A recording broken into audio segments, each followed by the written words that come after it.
जोहार नमस्कार। मैं सूरज कुमार आज फिर आप सबके बीच एक और नए वीडियो में। अभी पिछले दिनों आपने देखा कि कैबिनेट में पेशा एक्ट को पास कर दिया गया, यानी पेशा एक्ट के जो नियम कानून है उसको पारित कर दिया गया। इसके बाद झारखंड में तमाम चर्चाएं काफी तेज हो गई कि क्या सच में मुखिया को वो अधिकार मिलेगा जो पेशा एक्ट अधिनियम 1996 में केंद्र सरकार के द्वारा पारित किया गया है। क्या सच में वही तमाम चीजों को लागू किया जाएगा? कुछ ये लोग कह रहे थे हमारे कमेंट बॉक्स में आके कि मुखिया को अधिकार नहीं दिया जाएगा, तो मुखिया को अधिकार मिलेगा कि नहीं मिलेगा वो भी हम इस वीडियो में आपको बताएंगे।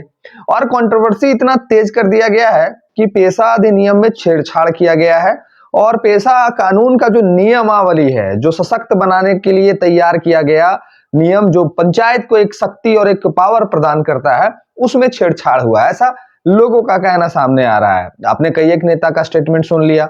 कुछ लोग ये कह रहे हैं कि इसमें किसको नुकसान होगा, ईसाई धर्म वाले जो मानने वाले लोग हैं उनको नुकसान होगा, सरना प्राकृतिक पूजक को फायदा होगा, आदिवासी समाज को सशक्त बनाने की ये नियम कानून है, तमाम तरह के कुर्मी समाज को नुकसान पहुंचाया जाएगा, कुर्मी समाज को नुकसान होगा, कई एक जिले को शामिल नहीं किया गया है।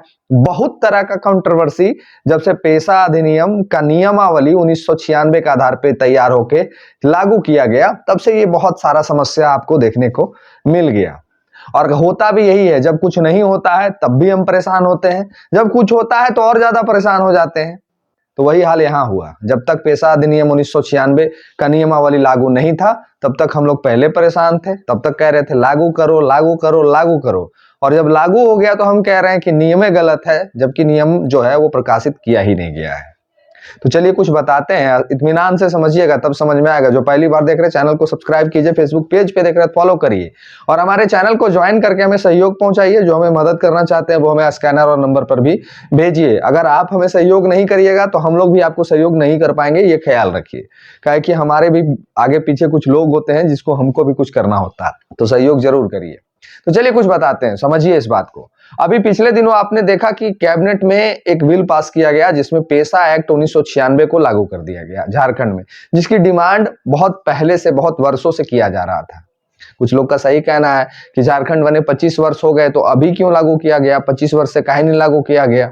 हल्ला वो लोग कर रहे हैं जो अभी सरकार में नहीं है, और कुछ ऐसे भी लोग हैं जो कह रहे हैं कि नियमावली को अभी तक प्रकाशित नहीं करना संदेह उत्पन्न करता है कि कहीं सच में अधिनियम में, नियमावली में छेड़छाड़ तो नहीं किया गया है, कुर्मी समाज को नुकसान होगा, ये भी कहा जा रहा है।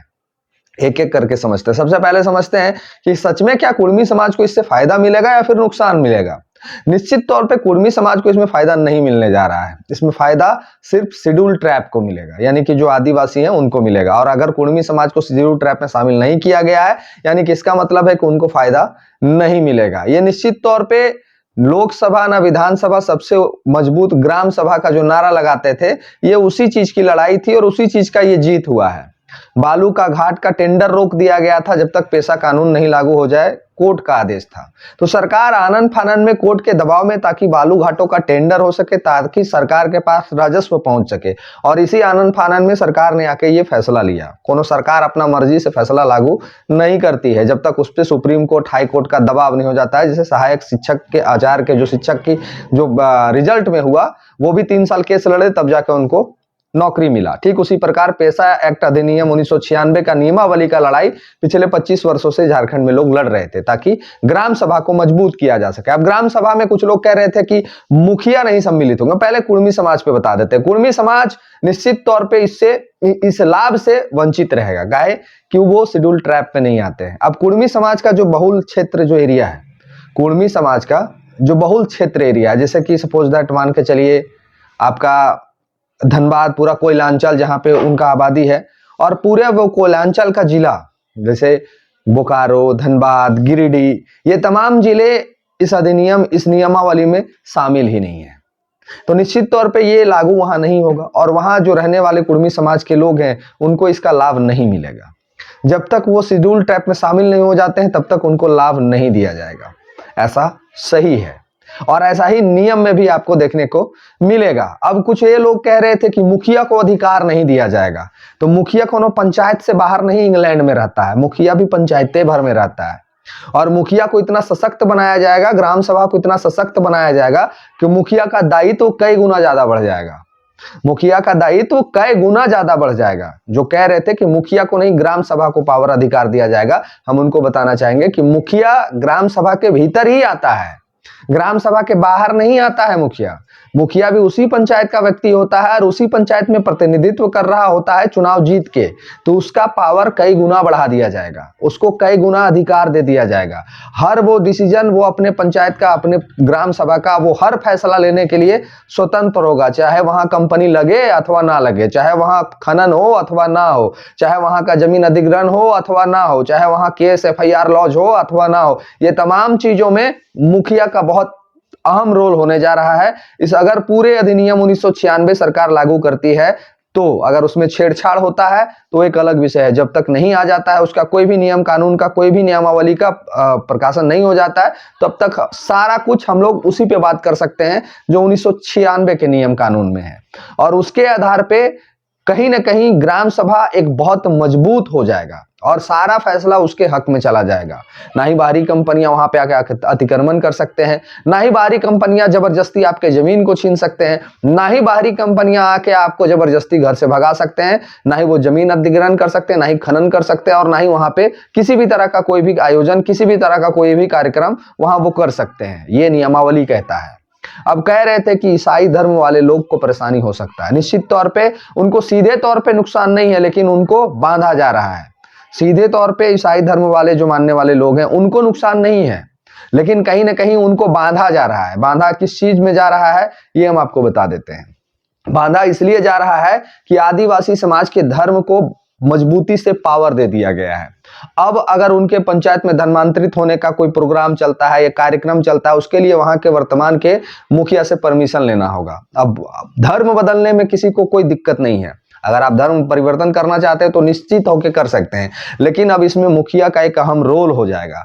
मुखिया चाहेगा तो ही हो सकता है, लेकिन कहीं ना कहीं ये तमाम वैसे जिलों में लागू किया जा रहा है जहां ऑलरेडी ईसाई को मानने वाले बहुत सारे लोग पहले से मौजूद हैं। तो बहुत ज्यादा इफेक्ट ईसाई धर्म वाले पे नहीं पड़ते दिखेगा, काहे कि हमारे 10 विधायक भी जो हैं वो ईसाई धर्म को मानते हैं। तो मुखिया भी कई एक लोग होंगे, मुखिया भी कई पंचायत में होंगे जो ईसाई धर्म के मानने वाले मुखिया होंगे। तो ऐसा आपके क्षेत्र में अगर ईसाई धर्म को मानने वाले मुखिया हैं तो हमें भी बताइएगा। तो ईसाई धर्म को कहीं से भी नुकसान नहीं दिखता है। इसलिए नहीं दिखता है कि उनकी मौजूदगी अभी झारखंड में, खास करके वो तमाम जो शेड्यूल ट्राइब जिले हैं वहां पे उनकी आबादी कहीं ज्यादा मात्रा में पाई जाने लगी है, तो उनको कहीं से भी नुकसान नहीं होते दिख रहा है। लेकिन एक संशय मन में सबके उत्पन्न हो रहा है कि आखिर सरकार ने अगर कोई अच्छा काम किया है, सरकार ने पेसा एक्ट 1996 का नियमावली को लागू किया है, तो सरकार फिर नियमावली को प्रकाशित क्यों नहीं कर रही है? और हेमंत सोरेन जी ने यह बयान क्यों दिया कि कमियां खोजने वाले इसमें भी कमियां निकाल देंगे? यानी कि हेमंत सोरेन जी ये स्पष्ट कर रहे हैं कि कहीं ना कुछ गड़बड़ सड़बड़ दिखेगा हमको और आपको, कहीं ना कहीं उस नियमावली में छेड़छाड़ आपको दिखना स्वाभाविक है। तो आप और हम तब तक अपने स्टेटमेंट को बचा के रखिए जब तक नियमावली हम लोग पढ़ नहीं लेते हैं। जब नियमावली पढ़ लेंगे, जब हमें ये जानकारी दे दी जाएगी कि हाँ ये सच में ग्राम सभा उसी आधार पे बनाया गया है, उसी आधार पे नियमावली बनाई गई है जो पहले से बना था, या फिर उस पर छेड़छाड़ हुई, तब हम जाके सरकार पे भी सवाल पूछ सकते हैं और सरकार पे भी आरोप लगा सकते हैं कि आपने कुछ गलत किया। तब तक के लिए आप और हम इस पेसा एक्ट 1996 अधिनियम का जो नियमावली है उसका सम्मान करना चाहिए, क्या है कि हमारे झारखंड के आदिवासी समाज को यह मजबूत करने का फैसला है और इसका सम्मान सभी वर्ग के, सभी जाति के, सभी धर्म के मानने वाले लोगों को करना चाहिए। क्या है कि झारखंड का 15 जिला इसमें सशक्त बनेगा। झारखंड का वो 15 जिला जहां पे सबसे ज्यादा मिनरल्स पाया जाता है, खनिज पाया जाता है, उन तमाम जिलों में अब वहां के लोग फैसला ले सकेंगे। जैसे अभी आपने देखा कि लातेहार वाले प्रकरण पे, जैसे आपने अभी देखा सरायकेला खरसावां वाले प्रकरण पे, जैसे आपने देखा चाईबासा वाले प्रकरण पे, ये तमाम जिलों में अब कहीं ना कहीं ग्राम सभा भारी मात्रा में मजबूत हो जाएगा और ये तमाम अधिकारी, पदाधिकारी, पुलिसकर्मी, थाना प्रभारी, बीडीओ, सीओ, सारे लोग ग्राम सभा के अधीन हो जाएंगे। जब तक ग्राम सभा के जो ग्राम सभा फैसला नहीं ले लेती है तब तक ये लोग कुछ नहीं कर पाएंगे। इनका ना तांडव चलेगा, ना इनका अतिक्रमण चलेगा, ना इनका कोई पैरवी चलेगा, ना इनका कोई सलाहकार बन के वहां पे कोई, आप समझ सकते हैं कि जैसे कहते हैं ना घर का भेदी लंका ढाए, तो अब ये भी नहीं चलेगा। वहां सहमति पूरे ग्राम सभा की होनी चाहिए और ग्राम सभा किसी एक मर्जी से नहीं चलेगा। वहां एक कमेटी बनाई जाएगी और उस कमेटी के आधार पर ग्राम सभा संचालित होगा, जिसमें मुख्य रूप से मुखिया भी अहम रोल में रहेंगे। तो बाकी ग्राम सभा मजबूत होना चाहिए। और बाकी जो 9 जिले बचे हैं, जैसे 15 जिले में 13 जिले में पूर्ण रूप से ये लागू होगी और 2 जिलों में संक्षिप्त रूप से लागू होगी। बाकी जो 9 जिले बचे हैं, 9 जिलों के लिए भी कुछ ऐसा सिस्टम, ऐसा नियम बनना चाहिए ताकि यहाँ के भी मुखिया को वो अधिकार मिले, ताकि यहाँ के मुखिया को भी वो पावर मिले, ताकि यहाँ के मुखिया भी कुछ बेहतर कर सके, यहाँ का भी ग्राम सभा सशक्त हो सके, यहाँ का भी ग्राम सभा मजबूत हो सके। इनके लिए भी कुछ बेहतर नियमावली बनानी चाहिए, लेकिन ऐसा अभी झारखंड में होते नहीं दिख रहा है। सरकार के ऊपर 2-3 प्रेशर था, जिस प्रेशर के चलते पेशा कानून को लागू करना मजबूरी बन गया हेमंत सोरेन जी का। तो सरकार कोई भी फैसला ऐसे नहीं ले रही है। अगर सरकार कोई भी फैसला अपने मर्जी से ले रही है, हाँ ये जरूर है कि जो सरकार में इंप्लीमेंट करता है उसको क्रेडिट मिल जाता है। और ठीक वही अभी हेमंत सोरेन जी के साथ हो रहा। सहायक शिक्षक आचार्य बेचारे 3 साल हाईकोर्ट केस लड़े, तब जाके उनका ज्वाइनिंग का जो लेटर है वो मिला।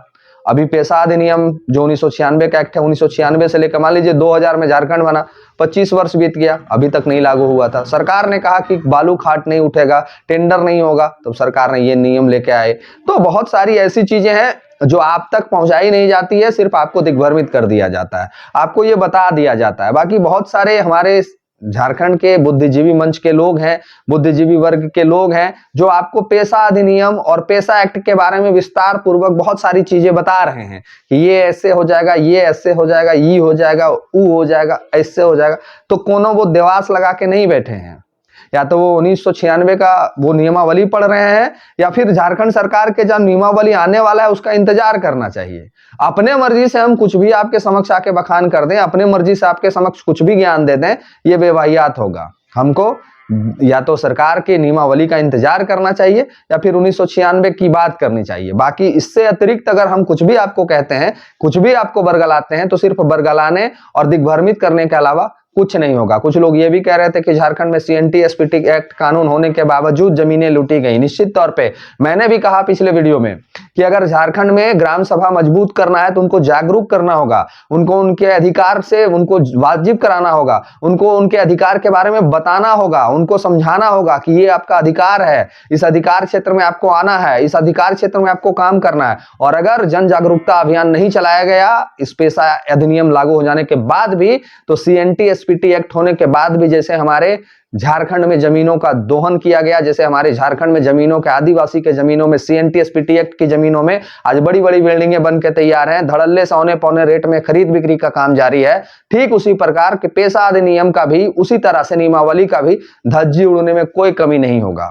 इसके लिए आपको हमको सुदृढ़ होके उनको जागरूक करना होगा, उनके अधिकार को बताना होगा, उनके कानून को बताना होगा, तभी जाके ये नियमावली पूर्ण रूप से धरातल पे वर्क और काम कर पाएगा। अगर हम लोग ऐसा नहीं कर पाते हैं, सरकार ऐसा करने में अगर सक्षम नहीं हो पाती है, तो निश्चित तौर पे सीएनटी का जिस तरह से मजाक बना, एसपीटी का एक्ट का जिस तरह से मजाक बना, ठीक उसी प्रकार से पेशा एक्ट का भी मजाक बन जाएगा। तो आपसे, हमसे, या फिर जो भी बुद्धिजीवी वर्ग हमारे वीडियो को देखते हैं, चाहे आप आदिवासी समाज से हो, चाहे आप मूलवासी झारखंडी हो, आपसे आग्रह है कि आप जितना समझते हैं इस नियम अधिनियम को, इस कानून को जितना समझते हैं, अपने पंचायत में लोगों को बताइए, अपने ग्राम में लोगों को बताइए, अपने गांव टोला मोहल्ला के लोगों को बताइए कि ये अधिकार आपको मिलने वाला है, ये अधिकार आपको मिल चुका है, सिर्फ कुछ दिन बचे हैं, ताकि आप मजबूत हो सकें, ताकि आपके अधिकार को कोई लूट ना सके, ताकि आपके अधिकार से आपको वंचित ना रहा जा सके। कहावत है ना कि अगर आपको सच में जानकारी नहीं प्राप्त है तो आपके जानकारी के अभाव में आपसे वो तमाम चीजों को करा लिया जाएगा और आपको पता भी नहीं चलेगा। तो तमाम साथियों से, तमाम लोगों से, तमाम जो हमें देखते हैं उनसे आग्रह है कि इस नियमावली का जरूर जिक्र करें, अपने गांव में जरूर बताएं लोगों को कि ये नियमावली है, इस प्रावधान पे अब आगे काम होगा और ये शक्ति, ये अधिकार हम लोगों को मिला है। और अगर आप ऐसा नहीं करते हैं तो सच बात है कि जिस तरह से सीएनटी एसपीटी एक्ट को धज्जी उड़ा के जमीनों को औने पौने में खरीदा गया, इसे भी कोई ना कोई व्यवस्था लगा के, इसका भी कोई ना कोई विकल्प बना लिया जाएगा। तो तैयार रहिए और मदद करिए लोगों को जागरूक करने में। आपका छोटा सा सहयोग, आपका छोटा सा एक योगदान बहुत लोगों को ये वीडियो देखने के बाद बहुत कुछ समझ में आ जाएगा। तो वीडियो को जरूर शेयर करके दूसरे लोगों तक पहुंचाइएगा। जो पहली बार देख रहे हैं चैनल को सब्सक्राइब कीजिएगा। फेसबुक पेज पे अगर देख रहे हैं पेज को फॉलो करिएगा। और जो हमें सहयोग ज्वाइन करना चाहते हैं वो हमारे चैनल को ज्वाइन करके भी हमें कंट्रीब्यूट कर सकते हैं। आपका छोटा सा सहयोग हमें बहुत बड़ा योगदान देता है। तो जरूर सपोर्ट करिए, ज्वाइन करिए और वीडियो को शेयर करके जरूर दूसरे लोगों तक पहुंचाइए। और कमेंट में अपनी प्रतिक्रिया जरूर लिखिए कि आप कौन से जिले से आते हैं, क्या आपका जिला इस अधिनियम में आता है या नहीं आता है। तो कमेंट करके हमें जरूर बताइएगा। मिलते हैं किसी और वीडियो में। धन्यवाद। जोहार।